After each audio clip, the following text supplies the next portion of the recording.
Hello, friends. My name is Schrient, and it's time for more of Cabin Fever. This is part 2 of my Let's Play, and we're on Chapter 3, Germination. Chapters are pretty short, but I'm really enjoying it so far. It's a quite cute quite cute drawings. It's a fun visual novel. The makers of Crush Crush and Blush Blush. Let's see what happens the next day. We have this girl in our house. She, got caught in one of our bear traps, so that was harsh for her. But we tended to her leg, let her stay the night. Tried to press her for answers why she was out in the middle of the night, but she's like, no, it's not so good. But so, it's a new day, and I'm playing as a girl character. I woke as usual to the happy sound of a rooster crowing in my garden. The sky was clear, and the early morning sun was bright and cheery. You'd think a morning like that would put me in a great mood, but nope. Nope. All night my dreams had revolved around strange bugs infesting the cabin, hordes of them squishing inside through every crack. Oh, that's like my worst nightmare. Must have been tense all night because my neck had been a painful kink in it. I had definitely woken up on the proverbial wrong side of the bed. I suppose I'd forgotten about my house guest, or at least hadn't remembered to think about her yet. I was busy making a list in my head of the work I need to get done today. That's when the smoke alarm started shrieking. Oh no. Is she trying to cook? Oh my gosh. I bolted upright in bed. There was someone in my house and I let her in, and yep, I could definitely smell something burning. I rushed to put on some real daytime clothes and barreled downstairs. Mallory stood in the kitchen, looking mortified. A little smoke hung in the air, but I didn't see any flames. Whew. Grabbing a chair, I jumped up to silence the smoke alarm. Thank you. I'm really so sorry. I tried wafting a dish towel at it, but the alarm just wouldn't stop. I didn't wake you, did I? Oh. Oh, she's back in her dress. At least it's dry now. I really wasn't listening to her. I was too busy creating space between us and also looking for the source of smoke. There it was, a pan of a charred black mass sitting in it. I didn't know what she burned, but she really burned it. What is that? Probably an egg or something. Oh, I thought I'd make you breakfast as a thank you. My mom used to have the best recipe for potato pancakes that would always fuel me for the day. But these... well, I'm not totally sure what happened. I never used a stove like yours before, so this batch got a little... overdone. Maybe I can scrape off the burnt part. You know what? Forget I said that. It's all burnt part. I'll just clean up my mess and then I'll make you a new batch. And I will definitely be more careful this time. Hang on, did you say potato pancakes? They're the best. It's too bad this first batch didn't turn out because I spent all morning digging up the potatoes, washing them, peeling them. They were so tiny it took extra long, and I was worried you'd wake up before I could finish. So you just went in the garden and took out stuff. Okay. Luckily, I've got some other treats on the go as well, so you're not going to starve. Just let me turn on the toaster real quick. She turned, reaching for the toaster handle, but the microwave was running and the kettle was boiling, and... Wait, stop! oh no. What was she cooking so much? Surely she overloaded the solar panel's inverter, and just like that, the kettle, the microwave, toaster, and kitchen lights all shut off. Why did you do that? Mallory, having plated the overdone pancakes for some reason, dropped the plate in alarm. It smashed, flinging shards of itself across the floor. The blackened pancakes bounced like rocks. Oh no. Sad potato rocks. I'm sorry. I just wanted to make you some breakfast. I didn't mean to cause so much trouble. I'll clean this up. And gonna cut herself. I sighed in frustration. All I wanted was to make coffee and sit down at my computer just like every other morning. I couldn't do that now because I had to get the power sorted and check to make sure she hadn't completely destroyed my precious garden. Are you angry with me? How was I supposed to answer that? Just a little, but... oh. This is outrageous and unfair. It's not really that big of a deal. Yeah, I mean, she was trying to be nice. I was definitely upset. Definitely didn't like the situation, but it wasn't like she intentionally ruined my potatoes, or my lights, or my everything. She'd only been so audacious as to dig them up without permission. Yeah. Long before they were ready. Yeah, she's like, they're so tiny. It's like, because they probably weren't finished growing yet. Even after I specifically told her not to touch anything. I looked away. I'm just not a breakfast person. I'm really sorry. I just wanted to do something nice as a thank you for letting me stay here. I promise, I'll fix everything and then I'll just get ready to leave. Sure. Whatever. I turned away and went to haul all my work gloves and boots. Rip potatoes. Poor potatoes. I'll be out in the yard for a while.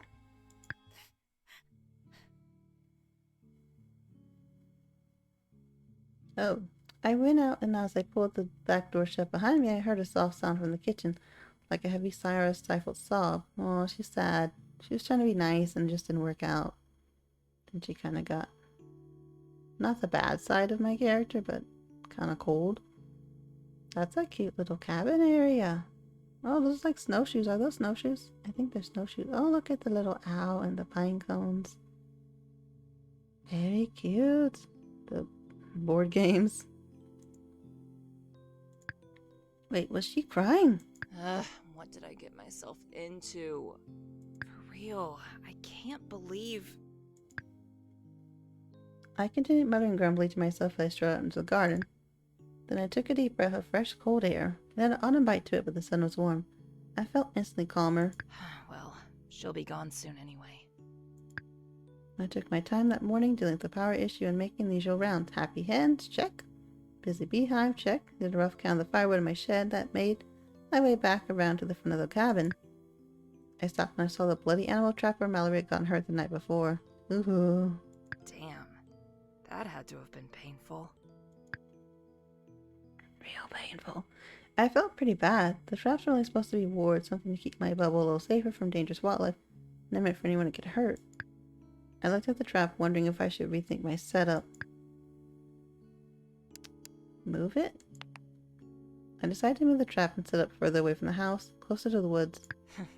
Maybe next time I'll catch something less likely to ruin my day. Okay, that was a bit harsh. She didn't mean to ruin my day. A rabbit would be good, though. I ignored the sudden craving for rabbit stew and, having finished with the trap, wandered down to the garden. Right away I could see where Mallory had dug up breakfast. I surveyed the overturned earth with a heavy heart, noticing a small handful of small potatoes uprooted and abandoned. Well, I could always plant something new here. It was the right time of year for garlic. At least she's optimistic. The sun had already climbed high into the sky, and I was feeling almost warm enough to peel off my sweater. I figured I should probably go inside, maybe eat something, check in on poor Mallory, and get to work with my computer. Right as I went inside and clicked off my boots, something didn't feel right. It's all shiny and clean. Wow, okay, she cleaned that fast, especially for a hurt leg. Dang, girl. It took me a moment to realize she cleaned it all. The mess was gone. There were no brooms on the floor, no garbage bags waiting to be put out, no scattered crumbs or dust bunny cities. Everything looked so clean. Sparkly clean. It literally sparkled, but how? And why? How did all this to make up for that little breakfast fiasco? Whoa, this is really nice. Like, really, really nice. As I looked around at all she had done, I started to feel a bit of a A. I figured I should apologize, but where was she? She hadn't left already, had she? I heard something coming from the bathroom. The sound of splashing water and a small voice humming a happy tune. Oh, she took a bath. Okay.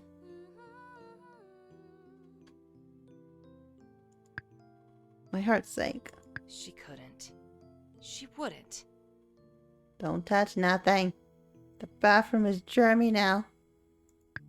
Without thinking, I threw up in the bathroom. Don't do that. At least she's in a towel. OMG, why? That is short, too. We stared at each other, both of us shocked at my intrusion. Then my brain kicked back into gear and I tore my gaze away from her. But it was too late. I'd seen everything, including the tub full of water. What are you doing? I was just taking a bath.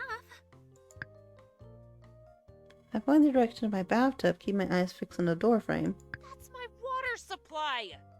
Oh no. It's still warm if you want to use it. Ew. What, did she not get it? That's my water supply! My fresh water, my drinking water, my everything water! What were you thinking? Why did you use so much?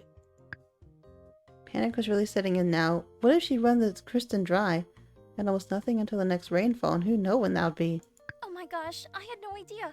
I had no idea. I'm so sorry. I really didn't know.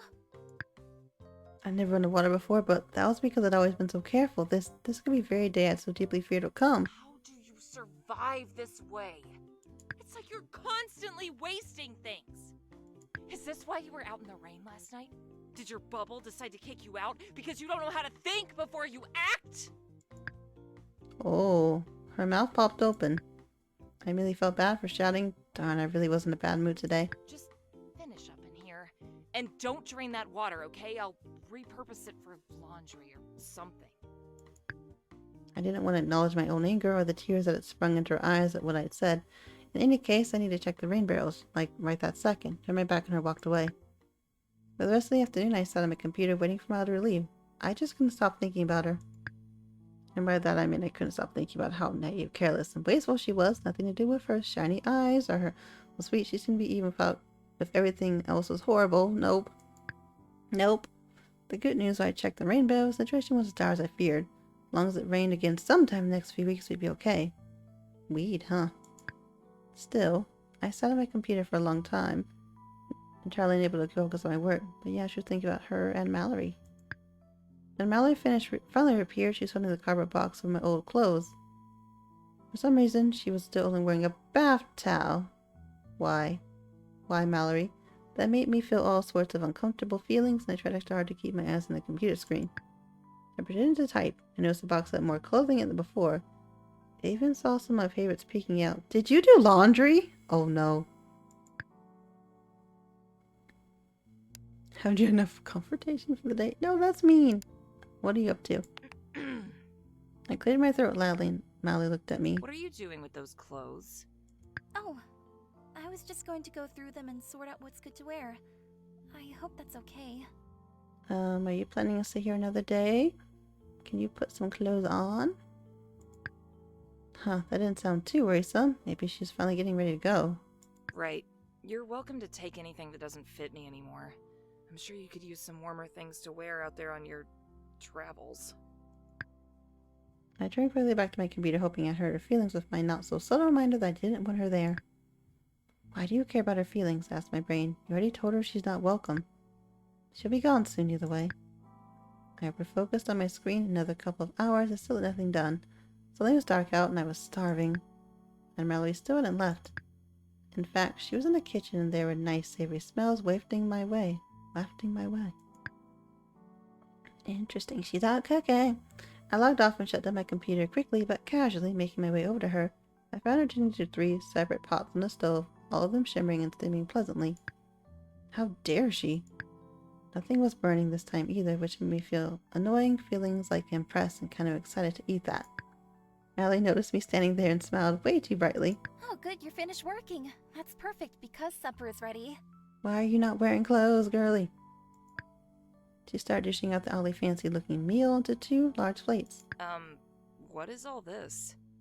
It's all made from freeze-dried proteins and grains I found in the pantry, and some spices, which by the way make all the difference when it comes to flavoring a dish. Oh, and I only used things that were already open, so I hope I didn't overstep again. I can tell you work really hard, and I know I made a mess of things, and I just really wanted to make it up to you. I'm determined to have a net positive impact here. She thought I'd been nice? I was suddenly very concerned about how low the bar was for her. Oh no. I guess she's like, you let me stay here. You tended to my wound. Took me in. I mean, you were kind of angry about some things, but she knew it was kind of her fault for not asking. Also couldn't help feeling a little charmed by her determination. I wanted to let her know that I did actually appreciate her efforts. Good. Well, this does look incredible. And by the smell of it, I'm pretty sure I'll be licking these plates clean. You did wash your hands before you started, right? Yes, silly. And I still don't have any symptoms of any sicknesses either. So come on, let's eat. I want you to enjoy it while it's hot. There was something so endearing in the simplicity of her delight. I smiled as I took my plate and sat down at the far end of the table, away from her, feed in silence. The food really was delicious. I wouldn't have guessed she had in her, not based on that morning. What if I should try to get some answers of her now, I thought, and cleared my throat. Well, she did say she didn't know how to use that stove, so maybe that was the problem this morning. How's your leg feeling? It's not too bad. I should probably take a look at it after supper, clean it up, and put a fresh bandage on it. And then, I suppose we should talk about getting you home. Right. Home. I mean, I don't know if you have a family, or a group, or whatever, or if you're on your own like me, but you don't exactly look like you, live in the forest. So, where are you headed? He lifted one shoulder, visibly uncertain. Surely there must be someone, somewhere. I'll figure something out. Hang on, no. I want to make sure you're going to be okay. I thought you just wanted me to leave. Ideally, I'd like to know at least something about your situation. Maybe I could help you. She looked away. That's sweet of you, but I'm sorry. I'm just not ready to talk about it. Okay. Wonder what happened. We felt quiet once more, just awkward scrape of forks on plates to fill the silence. I considered her as she sat across from me, so beautiful as if she were a digital painting. Are you going to paint her? Can you paint? I wish I could paint. I wish I could paint all of this. Can I just ask one more question? No more questions. Why are you still wearing that towel? Okay, that's a good question. She looked at me blankly there. Last few morsels of food bounced on a fork, fell back under her plate. She glanced at herself, then up again, hands clamping against the sides of her face. Did she not notice the whole darn day? What? You mean I've been wearing this the whole time? Oh, I can't believe it. How do I forget these things?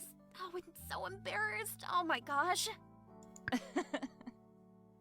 Yeah, that's a lot, Mallory. Wow. Couldn't help laughing. I felt like I was finally catching on. She was a bit of a space case, that was all, and her mannerisms made it sort of adorable. I'll be back to clean up as soon as I'm decent. Her efforts to flee quickly were hampered by her leg. Oh no. She ended up limping away in search of her clothes, mumbling exasperately under her breath. That's when it hit me. Hadn't even considered how much pain she must have been in as she cooked and cleaned and tried so hard to pay me back.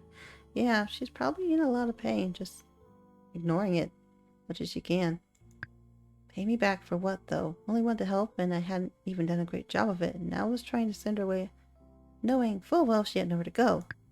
No, I couldn't do that, and now I felt like I had to make things up to her. I tidied up quickly from supper and turned to my computer, where I booted up my 3D printer.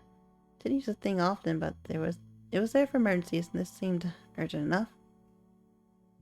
I want a 3D printer. That'd be cool. I managed to find a design that was close to what I imagined, and set everything up and stood back to watch the printer do its thing. Can it make clothes? No, can't make clothes. That'd be really cool if I could, like, 3D print clothes. That'd be awesome. What can a 3D printer make? Just then Mallory emerged wearing her dress. Yay. Oh, you already cleaned up. I guess that's it then. She stood beside the table, leaning on it for support. I stood in front of the printer while it worked. Didn't know what to say, so I decided to just let words come out of my mouth. You should stay. Those are some words. Also, I'm sorry. I've been a total asshat to you. She looked up at me, nervously clutching the sides of her dress in her tiny hands. Her mouth opened and closed like she didn't know what to say either, so I just kept going. It was kind of a shock to have you show up here. I haven't had anyone visit, ever, because this has always been my space, my family's space. I guess I felt sort of invaded. But now I realize that's stupid. Basically, what I'm trying to say is, I wouldn't feel right making you leave when you're clearly in a bad spot. I have the means to help you, and there's no reason why I shouldn't. If you want to leave, that's fine, but there's no rush. Cool? Well, that's nice. I like that. Give her a chance to get back on her feet and figure out what she's gonna do. She smiled soft, her eyes seeming to glitter. Cool. All cool. Beside me, the 3D printer finished its work. I turned around to take the sheet of gauze from the cute potato pattern I'd printed, hoping to amuse her and lighten the mood. Can I redress your leg now? The pattern of the gauze made her giggle. She nodded and sat down, propping her leg up.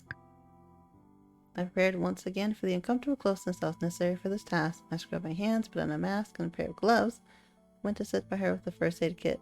Reached out idly as I cleaned and packed her wound. Packed? Isn't it like painful when you pack wounds? Ugh. Afterwards, I got her set up on the couch and bid her good night. Wasn't exactly tired, but I figured it was better to leave things off on a pleasant note before things got awkward again. I climbed the stairs to my loft and lay in bed, staring at the ceiling above me. I thought about how angry I'd been with her actions that morning, I thought about how scared and uncomfortable I felt throughout the day. How was it that now, a matter of hours later, I can feel such a gentle fondness for the very same person that made me so upset? Moody hermit, I accused myself. You've been alone too long, that's all. Yeah, you're probably right, I thought in reply. And with that, I closed my eyes and waited for sleep. The wonders of sleep. Is it a new chapter? Chapter 4, Growth. How about a little hospitality?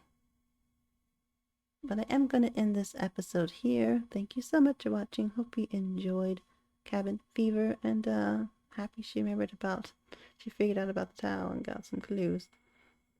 But please like, comment, share, subscribe, and let me know what you think of Mallory and my character.